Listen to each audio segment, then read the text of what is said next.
Infection প্রতিরোধ ব্যবস্থা হসপিটালের ক্ষেত্রে সেটির আসলে ডায়াগ্রামটি কেমন হয়ে থাকে বিস্তারিত একটু আপনার কাছ থেকে জানবো। এইখানে যে ব্যাকটেরিয়াগুলি বা ভাইরাসগুলি দিয়ে আক্রমণ হয় সেই ব্যাকটেরিয়াগুলি সাধারণত মাল্টি ড্রাগ রেজিস্ট্যান্স বা অ্যান্টিব্যাকটেরিয়াল ওখানে কাজ করেন। এই ব্যাকটেরিয়াগুলি বহুরূপী হয়, তার মানে হলো তাদের বিভিন্ন রকম সময় বিভিন্ন রকম তাদের আচার ব্যবহার হয়, যার ফলে এই ব্যাকটেরিয়াগুলি সহজে আমরা প্রচলিত অ্যান্টিবায়োটিক দিয়ে তাদেরকে আমরা কিল করতে পারি বা ধ্বংস করতে পারি না। সেই ক্ষেত্রে আমরা দেখেছি যে হসপিটাল থেকে যে ব্যাকটেরিয়াগুলি আমরা আইসোলেট করি বা কালচার করে পাই সেগুলি সাধারণত মাল্টি ড্রাগ রেজিস্ট্যান্ট বা বহুরূপী বা বহুবিধ প্রতিরোধী ব্যাকটেরিয়া হয়ে থাকে।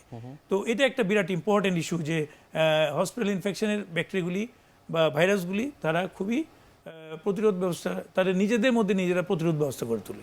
ইনফেকশন নিয়ে আমরা বিস্তারিত আলোচনা শুনছিলাম, হসপিটালে কিভাবে আসলে ইনফেকশন প্রতিরোধ করা যায়? আমাদের দেশে অনেক হাসপাতাল হয়েছে, বাট হাসপাতালে তেমন কোনো আমি যেটা দেখেছি ইনফেকশন কন্ট্রোলের ব্যাপারে পর্যাপ্ত ব্যবস্থা আসলে আমাদের গ্রহণ করা দরকার। আর ইনফেকশন কন্ট্রোল ব্যাপারটা হলো যে মাল্টি ডিসিপ্লিনারি, শুধু একজন না, হাসপাতালে যে পরিচালক বা হাসপাতাল যারা চালায় তাদের না, এই ব্যাপারটি আমাদের সবার মাথায় রাখতে হবে যে মেডিসিন, সার্জারি, গাইনি মানে হোয়াট এভার দ্য প্রফেশনালিস্ট, সবারই এটা মাথায় রাখতে হবে। তা না হলে একজন 1% ক্যানট কন্ট্রোল দিস ইনফেকশন। আমাদের দেখতে হবে ইনফেকশন কেন হচ্ছে বা কীভাবে হচ্ছে।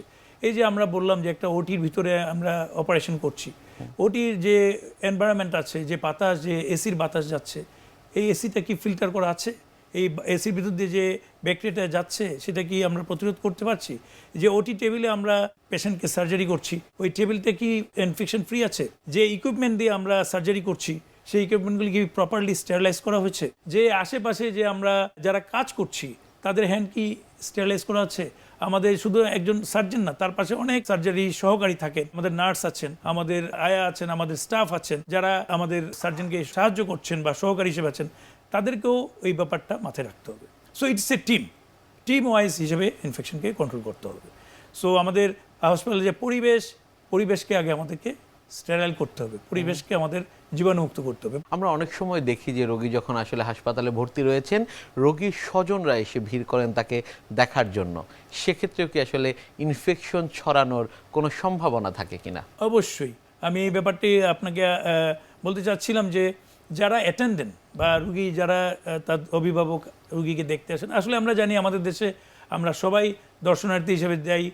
আমরা মনে করি এরকম একজন অসুস্থ হলো, আমরা দেখলে হয়তো উনি ভালো ফিল করবে, অবশ্যই ভালো ফিল করবেন, কিন্তু একটা জিনিস আমাদের মনে রাখতে হবে, যতক্ষণ পর্যন্ত অ্যাটেন্ডেন্ট আপনার পাশে থাকবে, আপনাকে বাড়ি ফিরে যেতে তত সময় আপনার লাগবে। কারণ আপনি তো একজন সুস্থ ব্যক্তি, আপনার ইমিউনিটি স্ট্যাটাস অনেক ভালো, কিন্তু যাকে আপনি দেখতে গিয়েছেন, যিনি হাসপাতালে ভর্তি আছেন, তার ইমিউন স্ট্যাটাস বা রোগ প্রতিরোধ ক্ষমতা আপনার চেয়ে অনেক কম, যার ফলে আপনি যে ব্যাকটেরিয়াটি আপনার বডিতে আছে, আমরা বলি normal Flora for your body, আপনার সবার বডিতে কিন্তু কিছু ব্যাকটেরিয়া অবশ্যই আছে, সেই ব্যাকটেরিয়াগুলি আপনার ভালো কাজের জন্যই আছে। কিন্তু যখন আপনি হাসপাতালে যাবেন, ওই নর্মাল ব্যাকটেরিয়াগুলি তখন আর আপনার নর্মাল থাকবে না, সেগুলি আপনার শত্রু হয়ে যাবে।